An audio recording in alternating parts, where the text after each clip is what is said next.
Peace be with you everyone, welcome to my channel. My name is Trevor, really grateful to have you here today, and in today's video I'm going to be doing a full review and a comparison between these two fragrances, JAIPUR HOMME Eau de Toilette and JAIPUR HOMME Eau de Parfum. So the Eau de Parfum actually came out first in 1997, I believe, and then the Eau de Toilette was a later release in 98. So you have with this fragrance, Annick Menardo is the perfumer, so a master perfumer knows behind the creation of this. If you're not familiar with Annick Menardo, she worked with Alberto Marias to help create Acqua di Gio, so she was part of the team that created the best-selling men's fragrance of all time. She's also similar to Nathalie Lorson in the sense that she creates high-quality products that are generally found in the cheapie category, such as Xerius Rouge from Givenchy, Cool Water Intense from Davidoff, and Azzaro Visit. So you've got, these are some of the other fragrances in her resume that you might be familiar with. So what you have with this fragrance, like I said, you know, she creates fragrances that are in the cheapie category, so you can find both the Eau de Toilette and the Eau de Parfum in the $35 price range on discounters. And this fragrance was inspired by the city of Jaipur in India, so the bottle is built to be made to resemble a palace in India. So you've got like this sort of building structure with the dome cap. Boucheron is a jewelry house, so the cap was somewhat to represent a sapphire or a jewel that the company also sells. And so this fragrance is lauded in the community as niche quality. You can check out a few of the other reviewers, such as Ramsey or Joy Amin, that go over this one. The Smells Good channel also has reviewed this, and Mr. Smelly has also spoken highly of this. And then I think also on a blind buy session, Curly Fragrance and Mrs. Fresh voted this as the #1 fragrance out of the haul that they got on their first impressions one time. So yeah, so really niche quality, super high quality ingredients. So I'll put the entire note breakdown on the screen over here, but generally what you're going to get out of this is some really nice beautiful citrus, and then some soapy barbershop style florals. Carnation and heliotrope are going to be kind of prominent in here, so it leans a little bit old school with the carnation, and then it's a bit powdery with the heliotrope note. And then it's also very sweet with some vanilla and benzoin and tonka in the base. And then it's also very spicy, so it's paying homage to a city in India, so you get a lot of clove and cinnamon and nutmeg. And there's a handful of other notes in here, but those are going to be predominantly what you're going to be picking up off of this one. So it is, I think, better suited for the cooler weather. Today is Christmas Eve, and the Eau de Toilette is my scent of the day today. And so fall and winter is going to be where these two really shine. I think, like I said, you know, with the carnation note, you're going to be getting something that leans a little bit more old school. So it's somewhat, in my opinion, for somebody even 30 plus, like I think 20, anyone in their 20s, this might be a little bit too mature for them still. But nonetheless, if I had to imagine somebody from pop culture wearing this, I would think that the original James Bond, Sean Connery, wearing a white suit is going to be a good representation of somebody that could rock this fragrance very well. Also Aladdin, when he was masquerading as Prince Ali in the white thobe and the turban that he had going on, I think just this being an homage to India in the East, I think is also somebody that in pop culture that could represent what this fragrance, sort of the vibe that it gives off.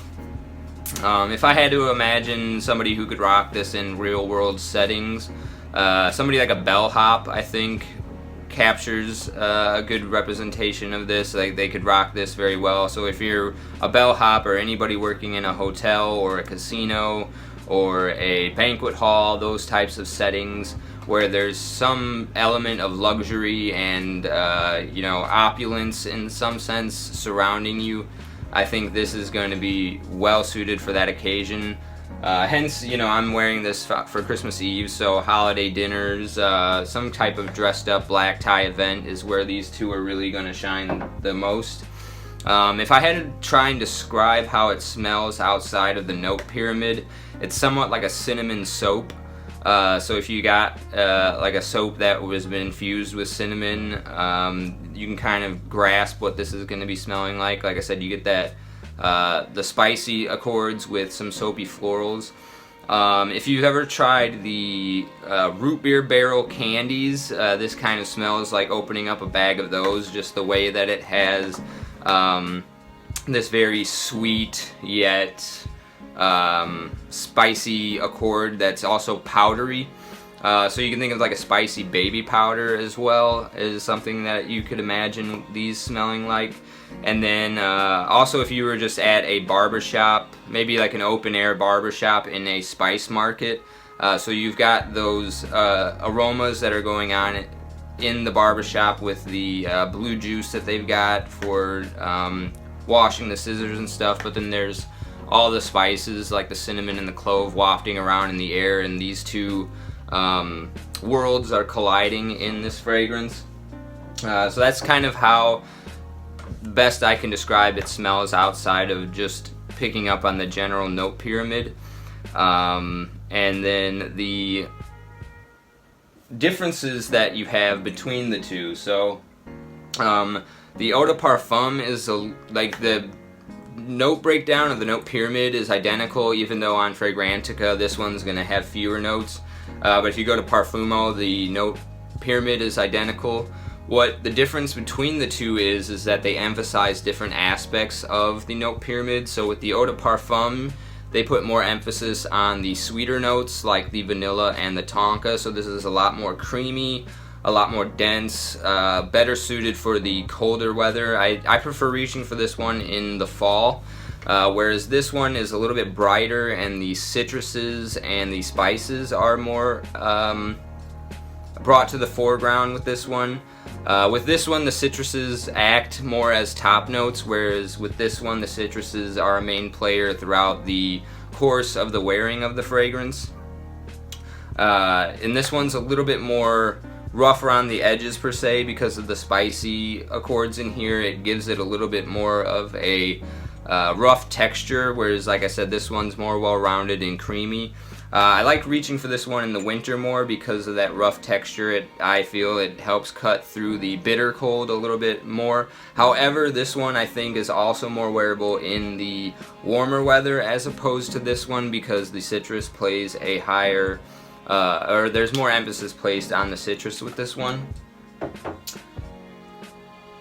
And as far as longevity and projection, these are both incredible performers. I get anywhere between 6 and 8 hours out of both of these, and the projection of the fragrance lasts for about 3 to 4 hours, so really great performer in terms of both like an arm's length wafting, and then the entire duration of the fragrance is a lot better performing than most fragrances, especially for like $35. These are incredible grabs. I would definitely recommend either one of them.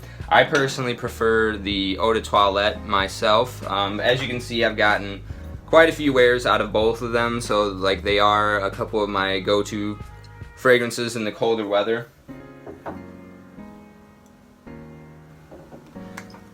Then we'll just go ahead and get a look at the atomizer on the bottles here. You can see that's incredible atomizer, so the bottles are, you know, really great presentation, really great distribution on the spray. If I had to give this a rating out of 10, I'm going to go ahead and rank it I'm going to give them both a 9 out of 10. The only reason I'm not giving them a perfect 10 out of 10 is because they are a little bit confined in terms of the demographic that can pull them off, because they do have that old school vibe going on with some of the carnation and florals in here. I think they are relegated to a smaller demographic than would be normally available to a fragrance, and for that reason they're not as mass appealing, although these are compliment getters, and I think if you are able to maintain the character to pull these off, they're gonna suit you incredibly well.